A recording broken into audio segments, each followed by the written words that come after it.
Everyone thinks they know how the German war machine worked.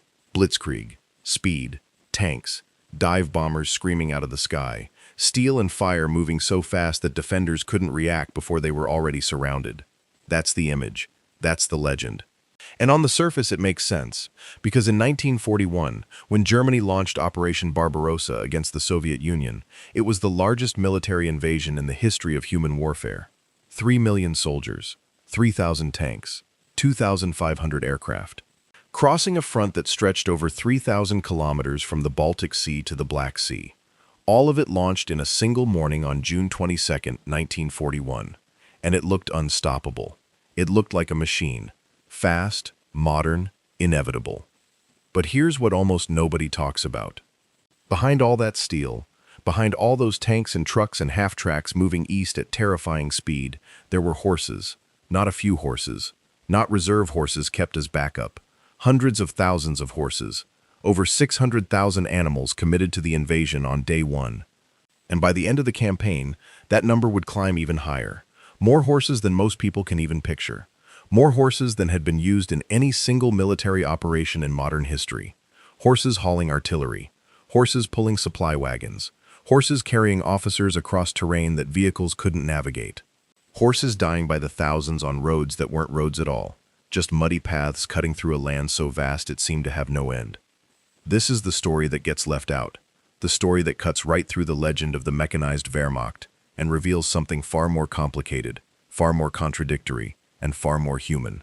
The German army in 1941 was not a fully mechanized force. The panzer divisions got the headlines, but they were a fraction of the total. The vast majority of German infantry divisions marched on foot and relied on horses for almost everything they couldn't carry on their backs. And when those infantry divisions hit the Soviet Union, with its endless distances, its catastrophic roads, its brutal climate, and its capacity for absorbing punishment that would have destroyed any Western European army, the gap between the myth of the Wehrmacht and the reality became impossible to ignore. If you want to understand why Germany ultimately lost on the Eastern Front, and historians will argue endlessly about that, one of the clearest answers is right there in those 600,000 horses, in the logistics, in the mud, in the supply lines that stretched past the point of reason, in the fundamental mismatch between what the German army was designed to do and what it was actually being asked to accomplish. And if you find this kind of deep dive into the real mechanics of World War II as fascinating as I do, make sure you subscribe right now. We dig into the stories that don't make the documentaries, the stuff that actually explains how and why the war unfolded the way it did. Hit subscribe, and let's get into it. To understand why German infantry divisions were still dependent on horses in 1941, you have to go back further than the invasion itself. You have to understand what the German army actually was, not what the propaganda made it look like, but what it actually was at its core. Because the Wehrmacht in 1941 was not a single unified modern force. It was two armies existing side by side, almost in different centuries. On one side, you had the panzer and motorized divisions. These were the showpiece formations, the ones that had torn through Poland in 1939, slashed through France and the Low Countries in 1940, and made the world believe that Germany had invented a new kind of war. These divisions were built around tanks, half-tracks, trucks, motorcycles, and radios. They moved fast, they hit hard, they exploited breakthroughs before defenders could respond, and when they worked, which in 1939 and 1940 they frequently did, they were genuinely revolutionary. But those divisions represented a minority of Germany's total military strength. When Barbarossa launched, Germany committed roughly 150 divisions to the Eastern Front. Of those, only around 19 were panzer divisions, and another 15 or so were motorized infantry. The rest, over 100 divisions, were standard infantry formations. And standard infantry in 1941 meant something very specific. It meant men who walked. It meant artillery that was pulled by horses.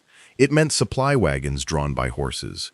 It meant a logistical system that, at its base level, functioned almost identically to how armies had functioned in 1914, or in 1870, or in ways that Napoleon's marshals would have found broadly recognizable. This wasn't an accident or an oversight. It was a resource problem. Germany was not a wealthy country in the modern industrial sense, when compared to Britain or the United States. Its steel production, its fuel production, its manufacturing capacity, all of it was under strain, even before the war started. The decision to build a genuinely motorized army across all divisions was simply beyond Germany's economic capacity. So the Wehrmacht made a choice. It concentrated its mechanization in the tip of the spear, the panzer and motorized divisions that would do the braking and the racing and the encircling. And it left everything behind them, essentially unchanged from a previous era. The result was an army that could create spectacular tactical victories, but that struggled enormously to consolidate, supply, and exploit those victories at the operational and strategic level. Because in the end, after the panzers had raced ahead and surrounded some enormous pocket of Soviet forces, someone had to march in on foot and actually take those prisoners. Someone had to haul the artillery forward to the next breakthrough point. Someone had to keep the guns fed with shells, the soldiers fed with food, the entire enormous organism of a field army fed with everything it needed to keep fighting. And that someone was the horse-drawn infantry division, day after day, week after week, across distances that kept getting longer and terrain that kept getting worse. The numbers make this concrete. A standard German infantry division in 1941 was authorized to have somewhere between 5,000 and 6,000 horses on its rolls. Some divisions had more. These horses were distributed across the division's various elements, pulling field artillery pieces, hauling ammunition limbers, drawing supply wagons for food and fuel and equipment, carrying officers, and dragging medical wagons. The division had some motorized transport, a limited number of trucks and vehicles, but for the heavy work, for anything that needed to move consistently across country or along poor roads with heavy loads, the answer was horses. Multiply that across more than 100 infantry divisions, and the numbers become staggering. 600,000 horses committed at the start of Barbarossa alone, and this was considered a deliberately reduced figure because the German planners knew that bringing too many horses would itself create logistical problems. Horses eat. They drink enormous quantities of water. They need fodder, oats, and hay in quantities that have to be transported, stored, and distributed, just like ammunition and fuel. Each horse requires roughly 10 kilograms of fodder per day under operational conditions. Multiply that across 600,000 animals, and you're looking at 6,000 metric tons of fodder needed every single day just to keep the horses fed. Every single day. That requirement doesn't stop because the front is active. It doesn't pause because the roads are bad. It doesn't go away because the supply lines are stretched. The horses eat, or the horses die, and if the horses die, everything they were pulling stops moving. This was the fundamental tension baked into the German army's structure before a single soldier crossed the Soviet border. The instrument of war that Germany had built was inherently contradictory. Its fast elements depended on fuel and mechanical parts that had to be transported. Its slow elements depended on animals that had to be fed, and both of those requirements had to be met simultaneously across distances that, as the campaign progressed, would grow from merely enormous to almost incomprehensible. Now you might ask, why didn't Germany just motorize more of the army before 1941? Why accept this dependence on horses at all when the technology existed to replace them? And the answer is revealing, because it shows you exactly the gap between the Germany that existed in reality and the Germany that Nazi propaganda wanted the world to believe in. Germany in 1941 had a shortage of almost everything that motorization required. Steel was rationed, rubber was critically scarce because Germany had no natural rubber sources and had to synthesize it at great expense and in limited quantities. Fuel production was a constant source of anxiety for German planners, who were acutely aware that their oil supply was finite and precarious. And truck production, actual factory output of the military trucks that would be needed to motorize the infantry, simply could not keep pace with the scale of what Germany was attempting.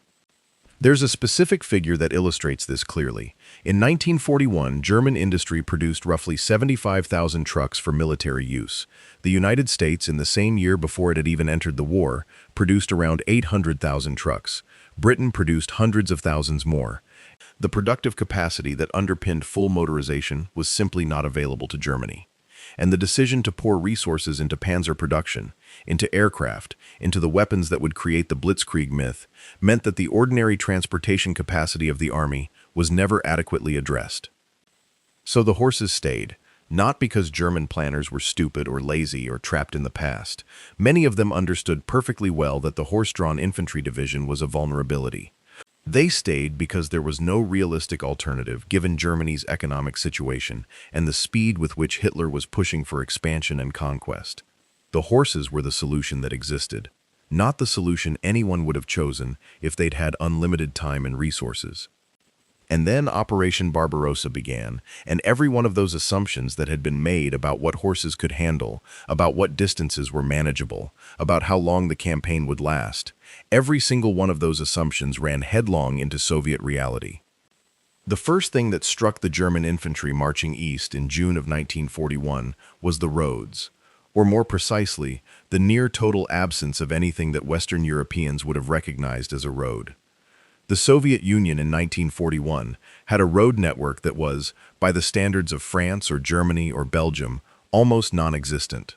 What maps showed as roads were often unpaved tracks, sometimes surfaced with logs laid side by side in what the Germans came to call Knüppeldam, a corduroy road, intended to spread vehicle weight across the soft ground underneath. In dry weather, these surfaces were passable but rough. In wet weather, they disintegrated. In spring and autumn, during the periods the Russians called Rasputitsa, the season of mud, they essentially ceased to exist. The German army had conducted war games and planning exercises before Barbarossa. They had considered the question of Soviet roads and terrain. And most of those planning exercises had optimistically concluded that the campaign would be won before the autumn rains arrived. If everything went according to plan, if the Soviet army collapsed as quickly as Poland's had or France's had, then the road situation might never become a critical problem. The panzers would reach their objectives, the Soviets would surrender or shatter, and the campaign would be over. That planning assumption was wrong in almost every particular. The Soviet army did not collapse. Soviet soldiers who were surrounded kept fighting. Soviet units that were destroyed were replaced by new units raised from a population pool that Germany had massively underestimated. And the distances involved in the Soviet Union were on an entirely different scale from anything the Wehrmacht had previously encountered. From the German border to Paris is roughly 1,000 kilometers. From the German border to Moscow is over 2,000 kilometers. And Moscow wasn't even close to the full depth of Soviet territory. The Ural Mountains, beyond which Soviet industry would eventually relocate and continue producing, were over 2,000 kilometers further east again. The sheer geographic scale of the Soviet Union meant that every assumption made on the basis of previous European campaigns was systematically inadequate. For the infantry divisions marching on foot with their horse-drawn transport, the implications were immediate and brutal. A German infantry division in good conditions could cover roughly 30 to 35 kilometers per day on foot. Over weeks of continuous marching, that rate would fall as men and horses tired. In the opening weeks of Barbarossa, the divisions were covering enormous distances, pushing hard to follow the breakthrough corridors opened by the panzers and to close the enormous encirclement pockets that were forming. Men marched until their boots fell apart. Horses were pushed beyond sustainable working loads. And the horses began to die. Not immediately, not catastrophically at first, but steadily, in numbers that accumulated quickly. Horses died from overwork on roads that destroyed their hooves. They died from inadequate fodder, because the supply system was already struggling to push enough food forward to the men, let alone the tens of thousands of animals that needed feeding. They died from heat exhaustion in the summer, because the summer of 1941 in the Western Soviet Union was unexpectedly hot, and horses working at maximum effort in high temperatures require enormous quantities of water that was often not available on the line of march. They died from disease, because the Soviet Union harbored equine diseases that German horses had no immunity to. They died from injuries sustained on terrible terrain that no amount of training had prepared them for.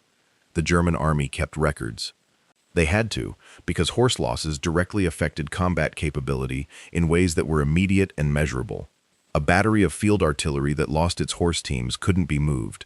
It sat where it was until replacement animals arrived, or until someone found another solution. An ammunition column that lost its wagon horses delivered no ammunition. The men at the front went without shells. These weren't abstract administrative problems. They translated directly into whether guns fired, whether attacks could be supported, whether positions could be held. By the end of 1941, German horse losses on the Eastern Front were already running into the tens of thousands. Replacement horses were being sourced from across occupied Europe, from France, from the Netherlands, from Belgium, from Poland, from wherever the German occupation authorities could lay hands on animals. These replacement horses often arrived in poor condition after long transportation journeys, and they frequently had to be worked before they had properly recovered. The cycle of depletion and inadequate replacement would continue throughout the war, growing steadily worse as the campaign dragged on. But in those first months of Barbarossa, the horse losses were just one part of a larger picture of logistical strain that was approaching crisis, even as German forces appeared to be winning spectacular victories on the ground.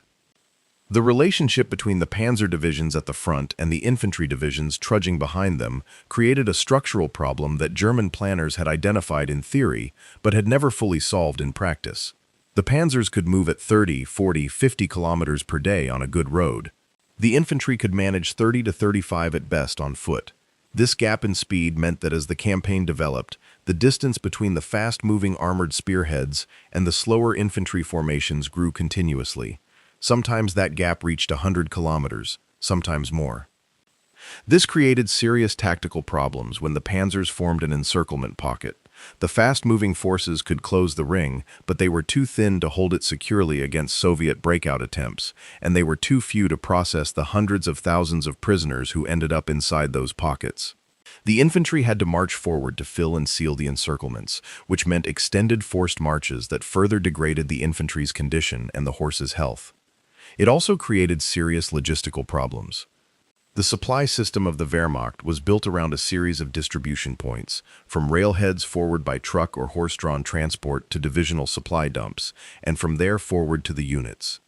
The further the front moved from the railheads, the longer the supply lines became, and the more of the transport's carrying capacity was consumed by the journey itself rather than by actually delivering supplies. There is a concept in military logistics called the consumption versus delivery problem. Every vehicle or horse team that carries supplies over a given distance also consumes fuel or fodder during that journey. At some point, if the distance is long enough, the carrying capacity is entirely consumed by the journey, and nothing arrives at the destination. For motorized transport, that critical distance was somewhere around the range limit of the trucks available, typically a few hundred kilometers without refueling. For horse-drawn transport, the calculation was different, but equally constraining. A horse pulling a loaded wagon on a poor road could manage perhaps 25 to 30 kilometers per day. Feed and water for the horse had to come from somewhere along that route. If it didn't, the horse weakened, slowed, and eventually stopped. By the time Army Group Center's advance reached Smolensk in late July 1941, roughly 800 kilometers from the starting line, the supply situation for the infantry divisions was already serious. Artillery ammunition was being rationed, food for the men was frequently short, and fodder for the horses was a constant crisis, managed day to day by local foraging and whatever could be pushed forward from depots that were themselves struggling. The German army tried to compensate through systematic foraging, essentially taking what was needed from the local population. This was partly a practical measure and partly a deliberate policy, because the ideological framework of the invasion treated the Soviet population not as people with rights but as resources to be exploited, or obstacles to be eliminated.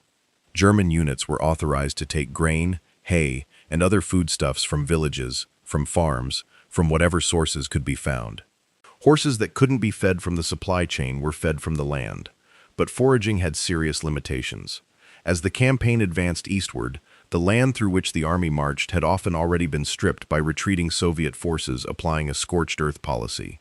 Fields that might have provided fodder had been burned, granaries had been emptied or destroyed, villages that might have had hay stored for winter had been deliberately cleared out.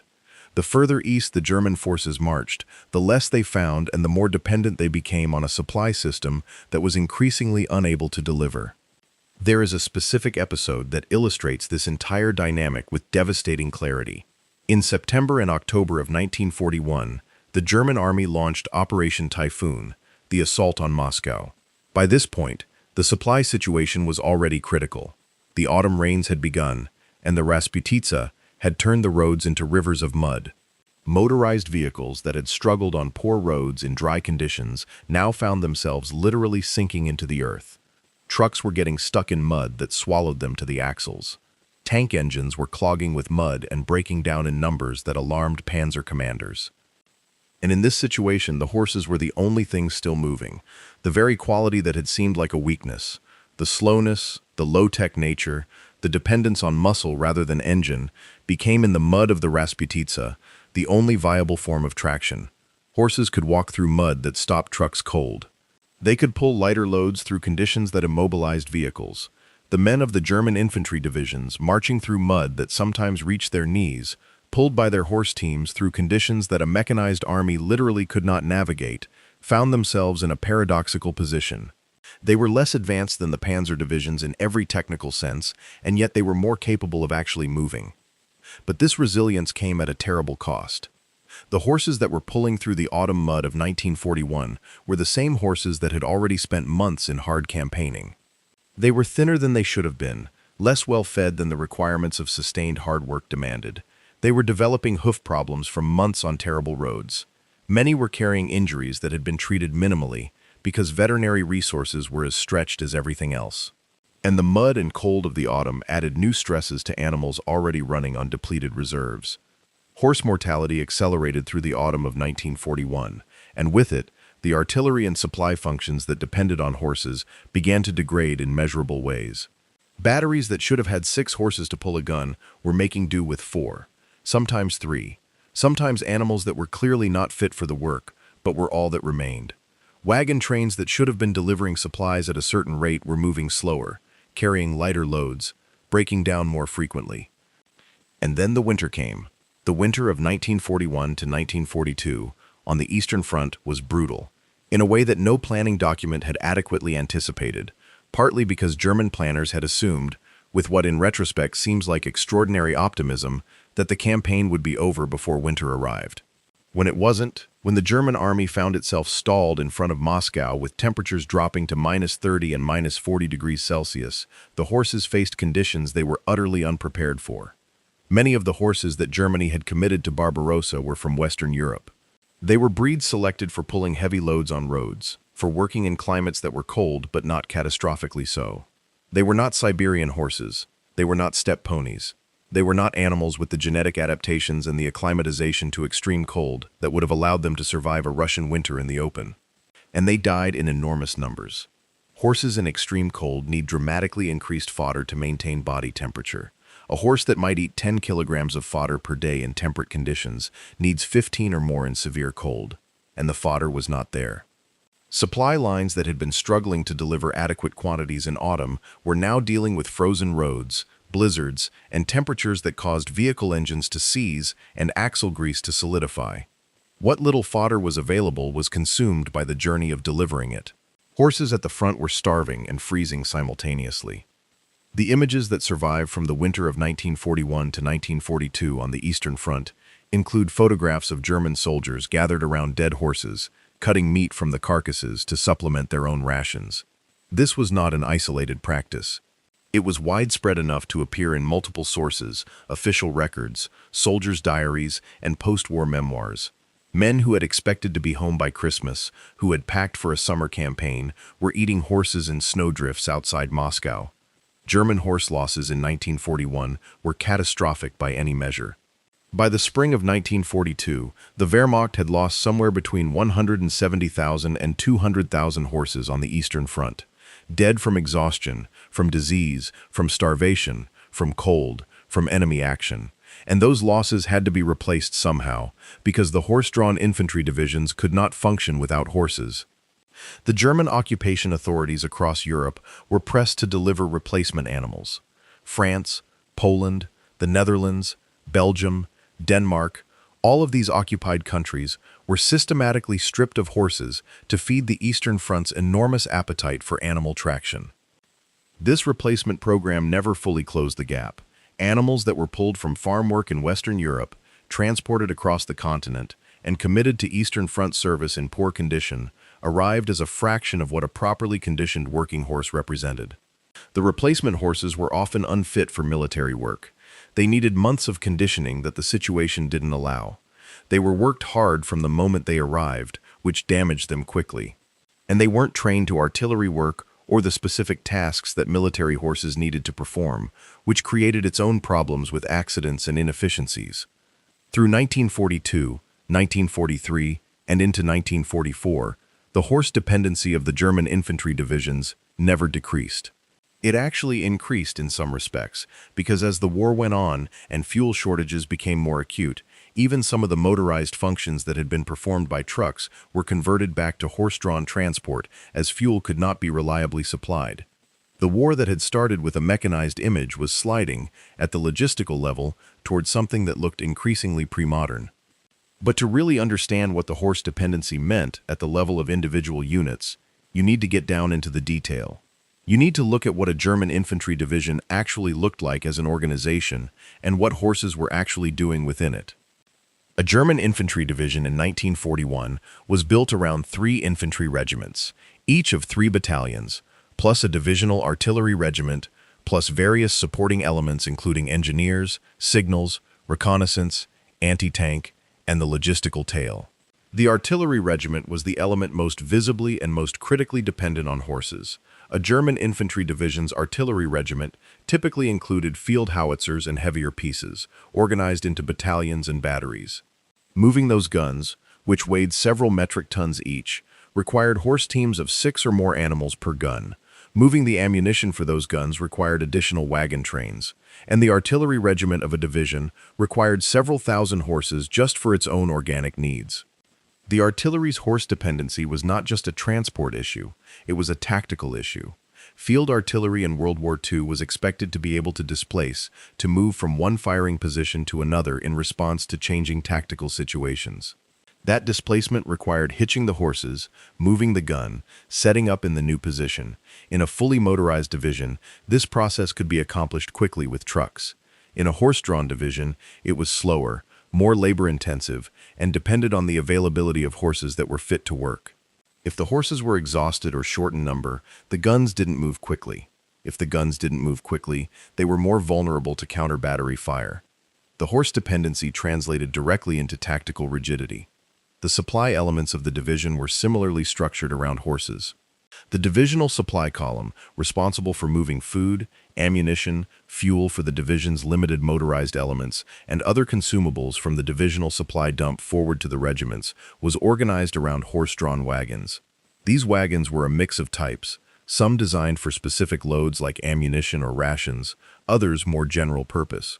The drivers of these wagons, the Führers in German military terminology, were trained soldiers whose function was as vital as the infantrymen in the line, but who were often less visible in the historical record because they were behind the front. A fully equipped division could move a substantial weight of supplies per day on its organic horse-drawn transport. But as the campaign went on and horses died and weren't fully replaced, that capacity shrank. A division that was supposed to move 200 metric tons of supplies per day might be managing 150, then 100, then less. And the gap between what units needed and what could be delivered was filled by shortages, by rationing, by men going hungry and guns going silent. There's another element of the horse dependency that rarely gets discussed in histories focused on tactics and operations: the veterinary service. The German army maintained a substantial veterinary corps, staffed by trained military veterinarians whose function was to maintain the health and working capacity of the army's horses.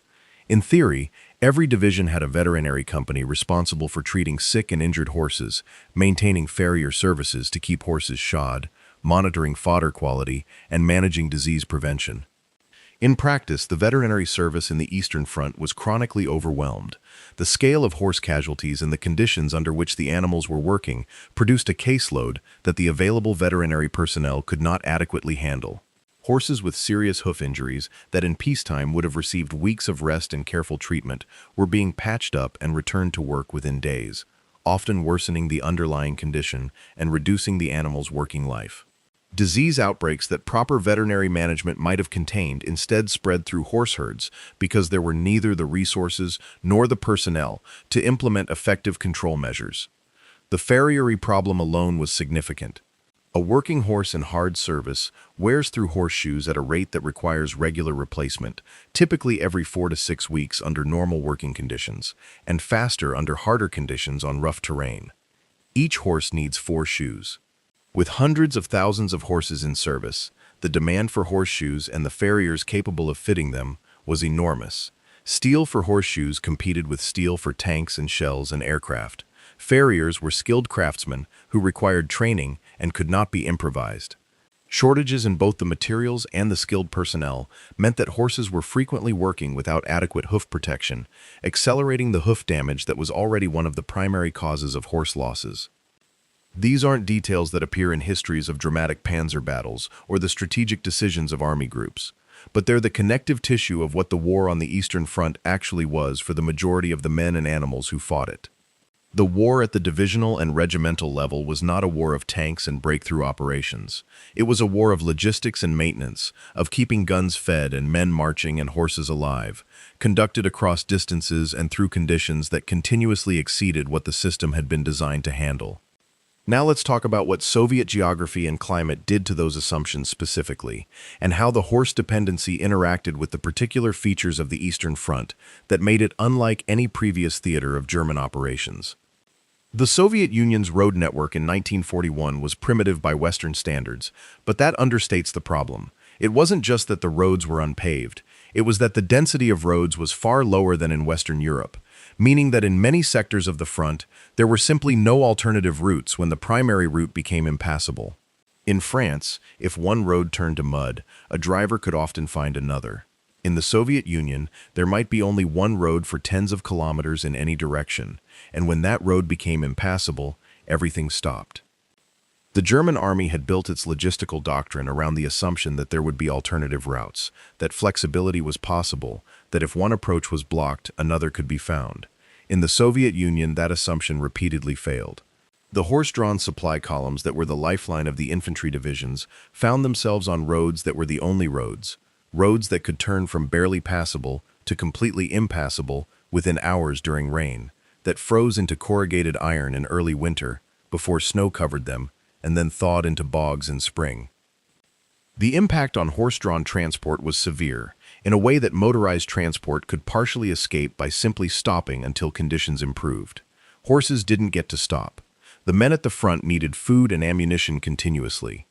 The horses had to keep moving through conditions that were destroying their hooves, exhausting their reserves, and breaking down the wagon axles and wheel spokes that kept the loads moving.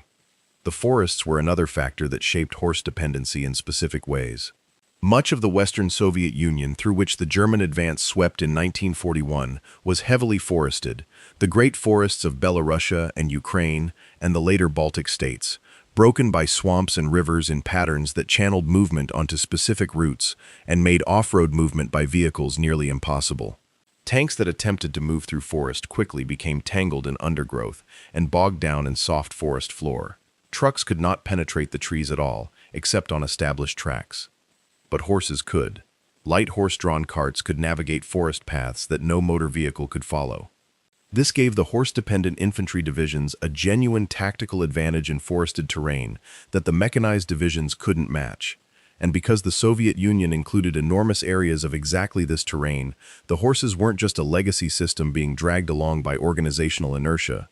They were, in specific environments, the operationally superior solution.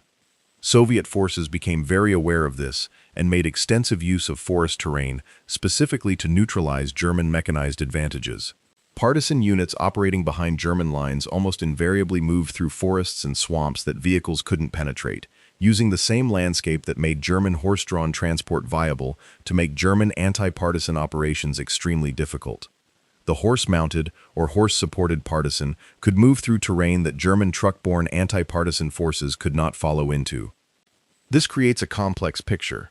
The horse dependency of the German infantry divisions was simultaneously a vulnerability, particularly in terms of the logistical burden it imposed, the losses it suffered, and the speed limitations it created, and a genuine operational capability in the specific terrain of the Eastern Front.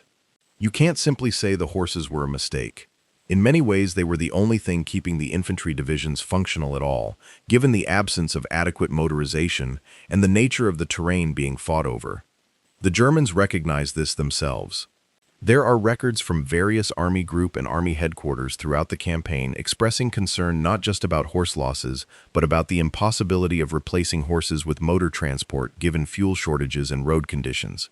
Senior logistics officers who argued internally that the infantry divisions simply had to be motorized to function effectively were repeatedly told that the resources for motorization weren't available. The horses had to continue. By 1942, with the German army now committed to a second major offensive, this time aimed at the oil fields of the Caucasus in Operation Blue. The horse dependency had become, if anything, more acute. The vast steppe terrain of southern Russia and Ukraine presented different challenges than the forests and mud of the northern and central front, but no less severe ones. The steppe offered better going for vehicles in dry weather, but the distances involved were even more extreme than in 1941's advances, and the supply lines required to sustain an advance toward Stalingrad and the Caucasus simultaneously stretched the transport system to its absolute limits. Horse losses in 1942 again ran into the hundreds of thousands. The replacement program was struggling to keep pace, and the degradation of the division's organic transport capacity was now measurable in operational terms. Divisions that were supposed to maintain a certain intensity of operations were unable to do so because they couldn't supply the ammunition consumption that those operations required. Guns that should have been firing at a certain rate were rationed below the threshold needed for effective suppression. Men who should have been receiving regular rations were going on half rations for extended periods. The catastrophe at Stalingrad in the winter of 1942 to 1943, where the German Sixth Army was encircled and destroyed, had many causes. But among them was the logistical failure that the horse dependency represented in its most extreme form. The forces attempting to relieve Stalingrad from outside the encirclement were pushing through winter conditions that devastated their horse-drawn transport. The horses were dying faster than they could be replaced. Supply columns that were supposed to be moving forward were stalled in snow and mud. The operational tempo that a relief effort required was simply not achievable with the degraded transport capacity that 3 years of hard campaigning had left available. Inside the Stalingrad pocket, the surrounded Sixth Army's horses were eaten within weeks. The animals that had been pulling guns and wagons became food for the men who had depended on them, as the Luftwaffe airlift delivered a fraction of what was needed, and the encircled forces slowly consumed their last reserves of everything.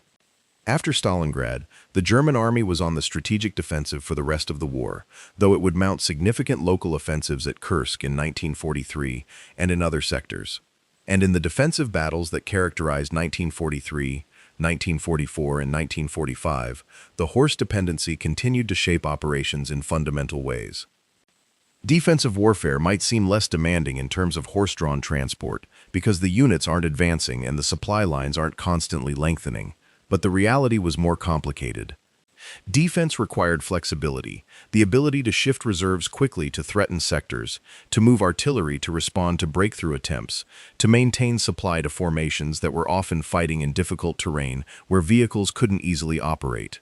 All of these requirements retained their horse dependency even in defense. And as the war turned more decisively against Germany, as Allied bombing intensified the strain on German industry, and as fuel production was prioritized for the Luftwaffe and the Panzer divisions, the infantry divisions found themselves with even less motorized transport than they had started with. Trucks that broke down weren't being replaced at the same rate as losses. Parts were unavailable, fuel rations were cut, and so the horse dependency, which had been a significant element of the infantry division from the beginning, became an even larger share of its functional transport capacity as the motorized elements atrophied. There is a telling statistic from the final period of the war. By 1944, the German army on all fronts was maintaining over 1 million horses in service, a larger number than it had committed to Barbarossa in 1941. The army that was fighting a desperate defensive battle across two fronts against increasingly powerful Allied forces was more horse-dependent at the end of the war than it had been at the beginning. Not because the planners had wanted this outcome, but because the attrition of motorized vehicles in 3 years of intensive combat, combined with the inability of German industry to produce replacements fast enough, had left horses as the default option for everything else. The Soviet Army, by contrast, had made systematic use of American Lend-Lease assistance to motorize its logistical functions dramatically from 1942 onward. American trucks, particularly the famous Studebaker US-6, poured into the Soviet Union in enormous quantities. By 1944, the Red Army was using hundreds of thousands of American-supplied trucks to support operations, giving its infantry armies a logistical flexibility and a tempo of operations that German planners had imagined only for fully motorized forces. The irony was almost complete. Germany, whose propaganda had celebrated mechanized warfare as a German invention and achievement, was fighting with horses. The Soviet Union, whose communist system German propaganda had routinely mocked as primitive and inefficient, was winning in part on the wheels of American industry. This isn't to say that the Soviet army didn't also use horses. It did, in very large numbers, particularly in the cavalry formations that the Soviets maintained and employed in ways that Western armies had largely abandoned by 1941. Soviet cavalry divisions, operating in the vast spaces and forests of the Eastern Front, played a significant role in exploitation operations and raids behind German lines, demonstrating that even genuinely modern armies could find uses for horse-mounted troops in specific circumstances. But the fundamental direction of military development was clear, and the Soviet-American partnership was moving decisively along it. The future was motorized. The future was trucks and logistics that could keep pace with operational ambitions. And Germany, which had projected the image of that future in 1939 and 1940, was by 1943 and 1944 a largely horse-drawn army trying to survive against forces whose logistical capacity it could not match. Let's step back and think about what this story tells us about Operation Barbarossa specifically, because there's a wider point here that goes beyond the tragic fate of several 100,000 horses and the men who depended on them. The horse dependency of the German infantry divisions was not an isolated problem. It was a symptom of a fundamental mismatch between Germany's strategic ambitions and its actual economic and industrial capacity. Germany in 1941 was a medium-sized European power that had achieved remarkable military successes through tactical innovation, surprise, and the specific weaknesses of its early opponents. Those successes created a dangerous illusion, both for Germany's leadership and for outside observers, that Germany was something more than it actually was. The Wehrmacht's ability to defeat France in 6 weeks in 1940 was real and impressive. But France's defeat owed a great deal to the specific political and military dysfunction of French leadership in 1940, to the particular vulnerability of France's defensive plans to the specific point of attack Germany chose, and to the shock effect of a genuinely novel operational method applied against opponents who hadn't prepared for it. It did not mean that Germany had created a truly modern total war military machine that could sustain multi-year campaigns against the largest country on earth. Hitler and many in the German military high command appear to have genuinely believed, or at least to have proceeded as though they believed, that the Soviet Union would prove as brittle as France, that the Soviet army would shatter quickly, that the Soviet state would disintegrate once its military forces were broken, and that Germany could achieve its enormous objectives in the East before the structural limitations of its military-industrial base became decisive factors. The horse-drawn character of the infantry divisions, the dependency on animal traction for logistical functions that a truly modern army should have been able to perform mechanically, was a visible indicator of those structural limitations. It was there to be seen by anyone who looked carefully at the German order of battle in June 1941. And in the longer campaign that actually developed, those structural limitations became the dominant factor. The panzers could create pockets. They could shatter Soviet field armies in their hundreds of thousands. They could race to the outskirts of Moscow and Leningrad and the Caucasus. But they could not, by themselves, win a war against a country that could absorb those losses and keep fighting. That